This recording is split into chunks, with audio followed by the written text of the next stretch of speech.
Hi guys, welcome to Scott Family Homestead. I want to preface this video that it is not a super kid-friendly video. I know we have a lot of families that watch our channel. This one deals with a little bit heavier topics. We have a lot of really good videos and farm tours and family vlogs that you can find on our channel. Please subscribe, go check those out. But this one is probably not for the kids unless you want to watch it through first and see if you want to share. So like I said, this is a little bit of a heavier topic. We lost one of our cows this week, a heifer that was just over a year old. And if I'm being completely honest, it was because of a management decision that I made. And it was the wrong decision based on the information that I knew at the time. I thought that we were really stewarding these animals well. And I have shared my plans here. And so that's why I wanted to make this video, is to correct any information that I've put out there of something that could be risky and take full responsibility for that. This is weighing so heavily on us and it has been a really tough week. But I want to share all of the information because we are a teaching channel and we are first-generation homesteaders. We do not know everything. We are doing the best that we can with what we know, and we are making mistakes along the way. I've always tried to share the good and the bad and be super honest and open about it because I don't want to give any wrong impressions or any wrong information. And we've said it before, we are new to cattle. We are first gen and we are doing our best here and we ask a lot for advice. But this was a issue that we didn't really foresee coming, and I'll get into all the details of it. But just so you know, if you are new or you are looking for education and advice on raising cattle, I think this is a really important conversation that isn't had a lot, which is why the information wasn't easily accessible for us. So let's get started with what happened to Pepper. We were out working in the garden. We had a neighbor stop by and say, "You have a cow down out there. Something's not right. You should go check it out." So he went out there with us and she popped right up, started walking around. And we said, "Okay, well, we'll come back and check on her when we have a vehicle." So we came back to the house, got everybody ready to go, went out there. We had to move some cows out of the way so we could get to her, and we saw that she had a sack hanging out. So she was having a baby. Problem with this is that she was barely 14 months old. So she had been bred somewhere between 4 and 5 months old. That's where our management decision comes into play here, because what we have been doing is at about 3 months old, when the babies are 3 months old, we want to breed the mamas back so that they can have a calf around the same time next spring. And this is generally kind of how people do it. And so we were keeping the babies on the mamas till 6 months because that's also the recommendation. Now, there's that 3-month-old to 6-month-old time period where you can have heifer calves with a bull. And we did research this to see if it was a major problem, and you'll see people talking about it. They'll say, "Oh, I had a neighbor once that had a 5-month-old calf bred," but it seems like it's kind of rare from everything that we have been able to find. And so we weren't super worried about it because people were running their moms and babies with the bull till 6 months, then they pulled them. That's exactly what we did. In fact, Basil was not even 6 months when we pulled them. She was younger than that, but she was born a month later and we wanted to get Pepper out of there. We never saw heat cycles or anything like that. We had no major concerns. We pulled them at 6 months and we thought we were totally in the clear. Now, there's a couple of things at play here of why this information isn't super widely available. First of all, yes, we did have some clue that in super rare instances, a heifer could be bred before 6 months, but it seemed like such a tiny chance. We also looked into lowline Angus because that's what we're running out there for the most part. Even Martha is half lowline, and they generally start cycling even later, like past a year old is what you will find online. And so she wasn't a high-risk breed for being bred early, and people were saying it was really rare, and so we thought we were in the clear. Now, there are people that run their cows this way, and then at the 6-month mark, when they pull all of the heifers off, they give them a shot of Lute, which is like a hormone shot. It has a longer name. I'll put it on here. Basically, it's a hormone shot that will clear their system, so if they were bred, they won't carry that pregnancy and end up with health issues. So what happened with us was kind of worst case scenario, and then it was like a domino effect of everything going wrong. That it was awful and terrible. And so I'll get into some of the details, but I'm not going to get super graphic or in-depth about it. Just to give you an idea of what we were dealing with and how we handled it. And if you find yourself in this situation, what can be done or what to do. But essentially, especially because they're mini cattle to begin with, she just simply was not big enough to birth a full-term baby. Once a heifer is bred, they're going to stop growing because they're growing the baby. And so she hadn't gotten very big to begin with and hadn't reached her growth potential even for a 14-month-old heifer, and so she was way too small. Once we realized that she was having a baby, or we thought maybe she was prolapsing or something, like we weren't entirely sure, but we brought her into the barnyard. So we loaded her up, we brought her close to the house, brought her in the barnyard, and gloved up, went in there, and sure enough, there were feet. And she had them pretty much right there.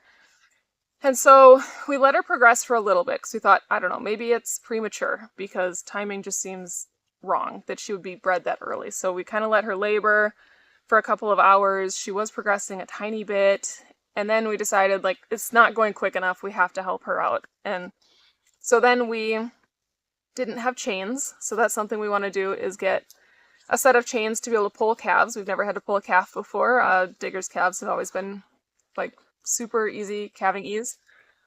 So we were able to get a rope though, and we were able to get the calves' feet and pull, and we got about this much of legs out, and we were having a hard time handling her because she did want to get up and walk around. She wasn't like down for the count, and so we ended up bringing her into the barn, putting her in a stanchion, and trying to pull the baby, and we pulled, and we pulled, and we tried for probably way too long. We could feel up in there that the calves, like we could feel the calves' face, but we could tell that the head was on the pelvic bone. And so at this point, it's late at night, and our options are, like, clearly she cannot pass this baby. The baby's still alive. We could feel him moving, but we knew there's just no way. So our option really came down to, we can put Pepper down and lose them both, or we can call a vet and just see. It's a Sunday night. It's almost the middle of the night. Like, it's going to be an emergency call. It's going to be super expensive, but maybe there's a chance we save one or the other or both. So we called the vet, and she said as long as she was in a stanchion, she could come out and take a look. So the vet came out, and they tried a calf jack, and it did not work. They felt the same thing that we did. The baby's head was stuck. And so she actually went forward with a C-section on Pepper to get the baby out. I know that the vets did the absolute best that they could with the situation, but things were just not going well. And I don't know all the details because I'm not the vet, but she had kind of voiced that to us of like, this isn't going great. And so we weren't super optimistic about it. They did get the baby out. The baby was alive when it came out because it was getting oxygen from mom, but it couldn't breathe. It had been in the birth canal for too long. Its airway was swollen, and it could not survive on its own. So it was a little bull calf, and it did not make it. So then they stitched up Pepper and just said, hope for the best. And they gave us some aftercare instructions to keep her upright and to watch her, and we were checking on her every half hour. We were up all night. But she passed in the early hours of the morning, about 5 a.m. It put us in the same position as if we had just put Pepper down. But they were able to give her pain medicine and anesthesia, and I don't think that she suffered by us trying to save her. I don't think it prolonged it or made it worse. I think it probably gave her some comfort. She passed very peacefully, and we know that we tried everything that we could. But ultimately, at the end of it, it still sits super heavy on us that this was us making a management decision that resulted in losing one of our cows, and she should never have had to go through that. And now we have to kind of sit with that and decide what we do going forward. So thankfully, this year, with all of our mamas here, they all had bull calves, so we don't really have to worry about it. We can put them out to run with Digger in late June, early July, and they can be bred back for spring calves. The bulls are going to be steered, and they can stay out there, and there should not be any risk to anybody. and everything should be fine. Now, we have to make a plan if we have heifers in the future and how we're going to do that. So my immediate reaction is I want to keep the heifers on their moms for 6 months. I think that gives them the best start. And so that really pushes us into alternating to a fall calving with any of the mamas that have babies, because we can keep them on for 6 months and then put them with Digger and do kind of 2 different batches of breeding. We already kind of do that because like our milk cow and Suki are going to have fall babies, so it's a little bit more of a shuffle, but it's not a major problem.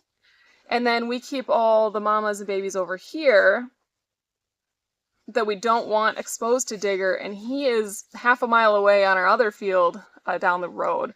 So there's not a huge risk of them breaking fences, because if you've been following us for a while, you know we had that issue with Martha.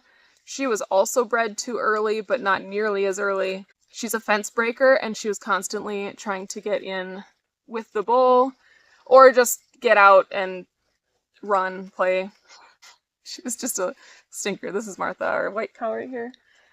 She has been trouble since we got her. We love her. She's one of my favorites. She has calmed down quite a bit now, but she also had a baby too early. She was able to birth it. It had problems. We ended up losing that calf.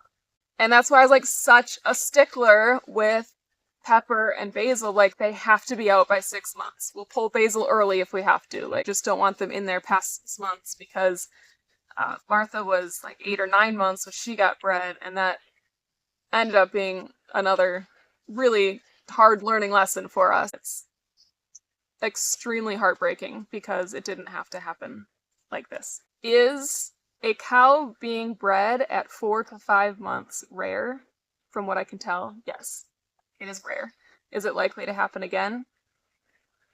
Probably not, but maybe. So we are changing our management style on this.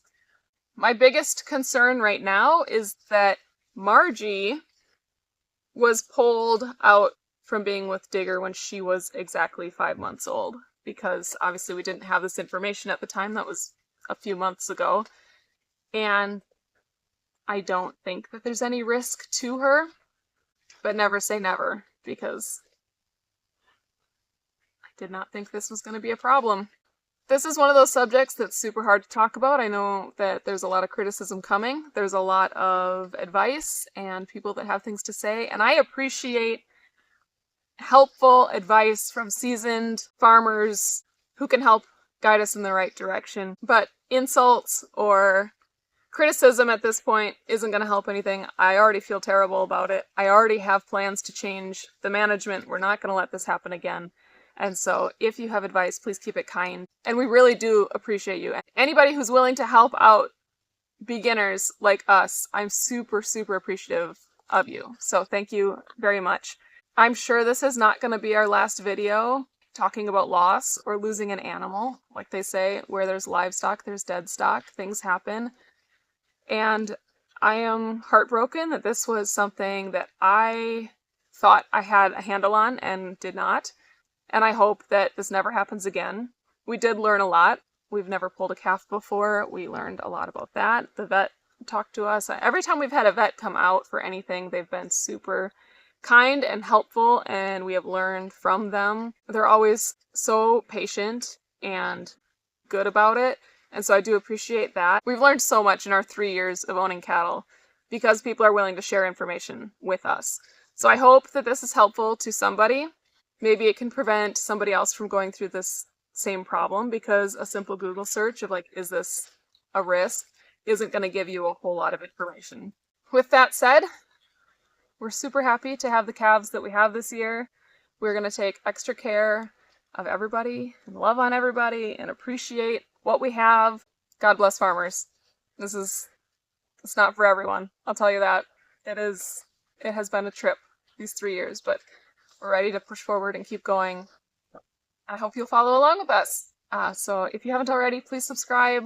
Please follow us on Facebook and Instagram. That's where you'll get the more daily, up-to-date, as things are happening. It takes a little bit longer to get things up onto YouTube, so give us a follow there. I'll put the links in the description. We appreciate every single one of you, every single view, like, comment, hype. Thank you so much, and I'll catch you on the next one. Bye, guys.